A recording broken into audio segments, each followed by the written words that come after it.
Welcome to This Explainer. Grab a seat. Today, I'm going to be stepping into the role of your personal financial mentor.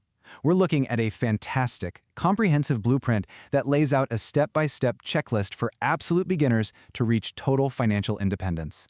We're going to strip away all that confusing jargon and build your wealth from the ground up, together. $246 billion.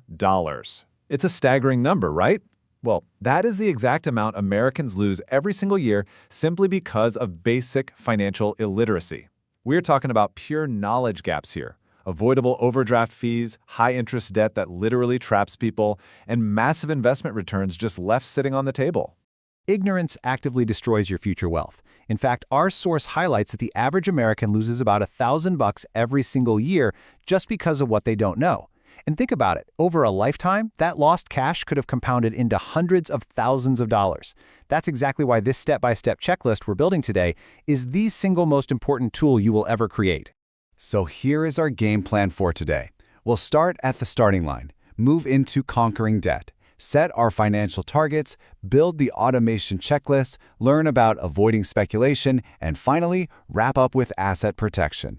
Step 1. The starting line. Performing your yearly review.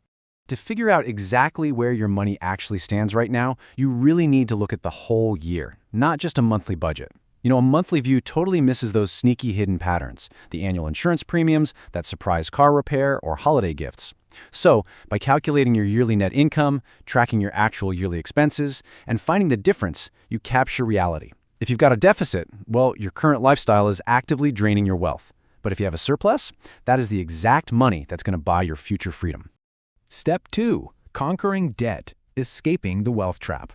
It feels so normal to carry debt these days, doesn't it? But honestly, it acts like a massive anchor dragging down your net worth. The absolute key here is understanding the difference between good debt and bad debt. Good debt is productive. It's borrowed money that actually builds future value. Think of a sensible mortgage or education that boosts your earning power. Bad debt, on the flip side, is a pure wealth extractor. We're talking high-interest credit card balances or massive car loans on things that just go down in value. Bad debt literally transfers your future wealth straight to lenders through compounding interest. So, if you've got debt, we need a strategy to crush it. Our source compares the two most popular methods. First, the debt avalanche. This one is mathematically optimal. You target the highest interest rate first, which saves you the most money overall. Then there's the debt snowball. This one is psychologically optimal. You target the smallest balance first to get some quick wins and build rapid momentum. What's my advice as your mentor? Just choose the path you'll actually stake to. A slightly less efficient plan that you actually finish is infinitely better than a perfectly optimized plan that you abandon halfway through. Step 3. Financial targets. Matching money to time. Look, a vague desire to be rich is really just a dream. A real goal requires a specific timeline. And where you park your money depends entirely on when you're going to need it. For short-term goals, say within 1 to 5 years, like saving for a house down payment, that money belongs in a safe, high-yield savings account or a CD. Now, medium-term goals, 5 to 15 years out, can handle a mix of stocks and bonds. But for those long-term goals, 15 years or more, like your retirement, that money should be heavily invested in growth assets, like an S&P 500 index fund, letting compound interest do all the heavy lifting for you. Step 4. The automation checklist. Building your wealth system. Okay, now we're shifting gears. We're moving from simply tracking our money to actively building systems. This right here is your exact beginner investing roadmap. Step 1, prioritize building a 1-month emergency fund immediately, just so a flat tire doesn't throw you straight back into credit card debt.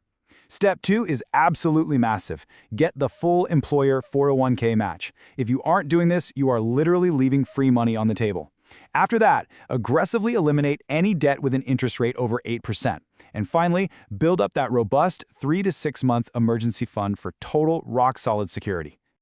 Building on those systems, let's look at 3 simple, everyday habits that help automate your savings and cut down on unconscious spending. First up, set up automatic monthly transfers so your savings leave your checking account before you even have a chance to see them. Out of sight, out of mind, right?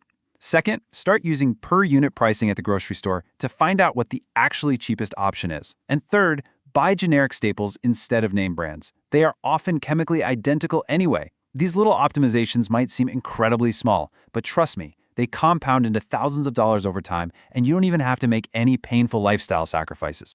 Step 5. Avoiding speculation. protecting the plan. All right, now we have to play a little defense. We need to protect the solid plan we just built from all those flashy, high-risk trends out there. And that brings us to the elephant in the room, the incredibly common question absolute beginners almost always ask me when they start learning about money. What about crypto? So how should we actually look at this? Well, our source clearly categorizes crypto as speculation, not investing.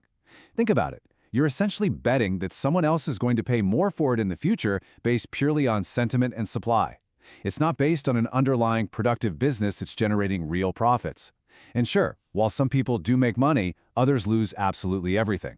The blueprint we're following advises that you must protect your core plan. Never ever put money you need for actual real-life goals into high-risk assets whose value could literally drop to zero overnight. Step 6. Asset protection. Guarding the castle. I want you to think of insurance simply as a risk transfer. You are basically trading a small, known premium to protect yourself against a catastrophic, wealth-destroying loss. The absolute non-negotiables here are health insurance, auto insurance, specifically liability and collision, and homeowners or renters insurance. Now, if anyone depends on your income to survive, term life insurance is essential, period. And finally, don't overlook disability insurance. It is absolutely critical for protecting your single greatest asset, which is your ability to get up and earn an income. And there you have it. We've covered the complete blueprint. The simple path to wealth is exactly as our source states. Spend less than you earn, invest the surplus, avoid debt that doesn't serve you, and let time do the heavy lifting. The knowledge is entirely in your hands now. But remember, knowledge without action is just entertainment. So, as your mentor, I have to ask you, which step of this automated, wealth-building checklist are you going to execute today?